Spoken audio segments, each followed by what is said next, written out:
Welcome back, and I welcome you with good news. The Nigerian pediatric surgeon, Professor Olutoye, is making headlines in the U.S. and around the world for a good reason. A rare surgical feat. Professor Olutoye, alongside his surgical partner, carried out a surgery on a 23-week-old baby removed from the mother's womb, operated upon and returned to heal and to continue to grow until the baby girl was born at 36 weeks.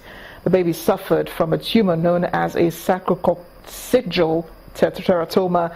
He shares his experience from this rare surgical feat and suggestions on how Nigeria can harness the talents that abound in the country's medical space. This particular case was one of those where we were monitoring the child over the course of the pregnancy, and it was clear that the fetus was starting to get into trouble, the heart was failing, and there was a need to go in and perform surgery. This particular surgery being done in utero is done very rarely all over the world. I think there are only about 3 or 4 centers all over the world that perform this kind of operation. The actual surgery on the baby, on the fetus itself, took less than half an hour, because you have to work extremely fast and quickly to really get things done and get the baby back in the womb. Obviously, I trained in Nigeria, and my background was in Nigeria, and I know there are lots of talented physicians and surgeons in that country.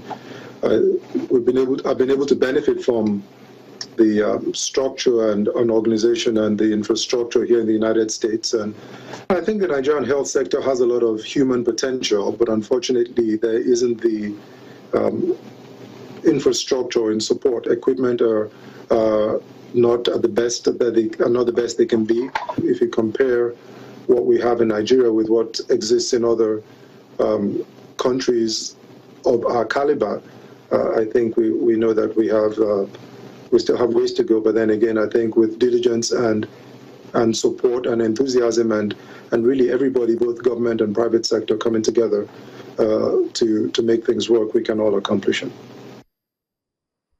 The federal government has congratulated Dr. Olutoye on the successful operation. In a statement by the Senior Special Assistant to the President on Foreign Affairs and Diaspora, Honorable Abike Dabiri-Arewa, the President received news of Dr. Olutoye's unique feats with excitement and fulfillment and is looking forward to meeting him soon. Mrs. Dabiri-Arewa said it is important to celebrate Dr. Olutoye because the surgery not only saved lives but projects Nigeria in good lights to the rest of the world. One of the nation's leading carriers, Airline Air, says its safety and security standards have contributed to earning the Enhanced International Operations Safety Audits, EIOSA. At a briefing in Lagos, the managing director of Airline, Mr. Chris Ndule, announced the airliner carried 19.5 million passengers since it began operations 10 years ago.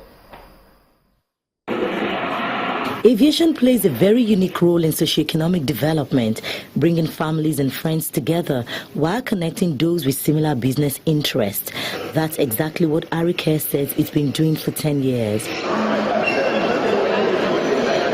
At this occasion, the airline's top management officials recount the success story. In 2006, we operated for 2 months. We carried about 29,363 passengers. To date, we have carried 19,543,951 passengers. Today, we have as many as 28 aircraft, including wide bodies. With 18 domestic destinations, 10 regional and 3 international routes in Iskiti, there are plans to expand operations in West and Central Africa, Asia and the Middle East, with a commitment to continually uphold safety and security standards. We are the only Nigerian airline to have passed the stringent IOSA, that is the IATA Operational Safety Audit, 4 consecutive times. The last 2 audits being in the enhanced IOSA category, that's the E-IOSA. Airline Air also prides itself with many firsts. The first operator of new aircraft in Nigeria in recent times, and the first airline to land a Nigerian-registered aircraft in the United States in 20 years. For all these efforts, the airline is grateful to staff and a former head of state. I must thank especially former President Obasanjo. He did everything and fought for us. to go to London. And our staff have been our greatest strength. We want to thank them, all of them. They work very hard. As it looks forward to many years, the airline says growing its fleet from 28 to 52 aircraft by 2025 is now its target.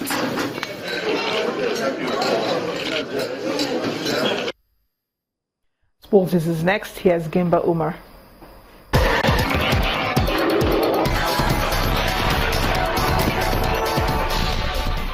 Thanks for joining us for Sports News now. Nigeria's Haruna Quadri has been shortlisted for the 2016 International Table Tennis Federation Star Awards. The 2014 winner will slug it out with the 2016 Olympic Games singles and team champion Long Ma, 2016 Men's World Cup champion Zheng Dongfan, and Rio's men's single bronze medalist Mizutani Jun of Japan. And Algeria have called up 18 foreign professionals, including Leicester City stars Riyad Mahrez and Islam Slimani, as well as Sofiane Figholi of West Ham, for this month's 2018 World Cup qualifier against Nigeria. Others are Yassin Brahimi from FC Porto, Nabil Ben Taleb of Schalke 04, as well as uncapped Bordeaux midfielder Adam Yunus, who has changed his international allegiance to Algeria after he featured for France age grade level. And in the UEFA Champions League, Arsenal came from 2 goals down to defeat Bulgarian side Ludogorets Razgrad, that is 3-2, while Paris Saint-Germain also secured a 2-1 away win over Swiss side Basel.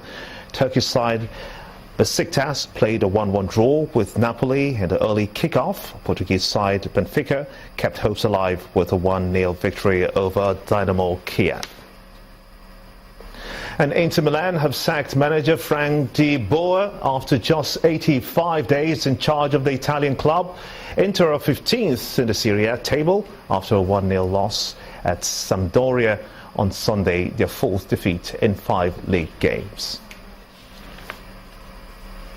And that wraps it up on Sport News. On the news at 10 is back to Amarachi.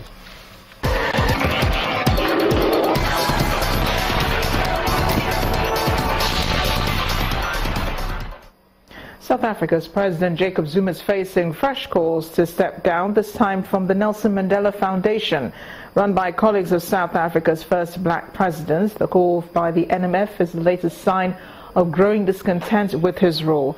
The non-profit organization calls on the African National Congress, the liberation movement once headed by Mandela and now led by Zuma, to change its leadership. They said it was time to ensure the vehicle of state was protected and placed in safe and capable hands. They said the country's democracy was now under a real threat, with key government institutions being used to advance private interests.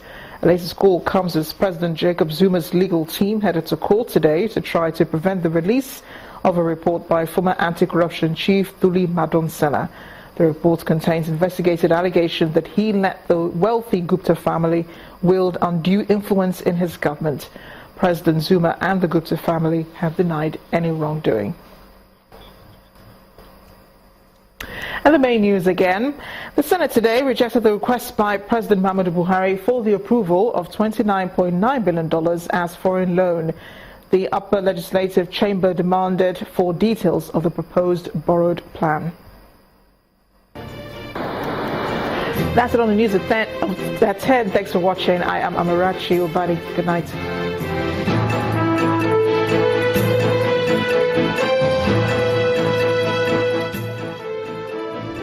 This is Channels Television, celebrating 21 years of professional broadcasting.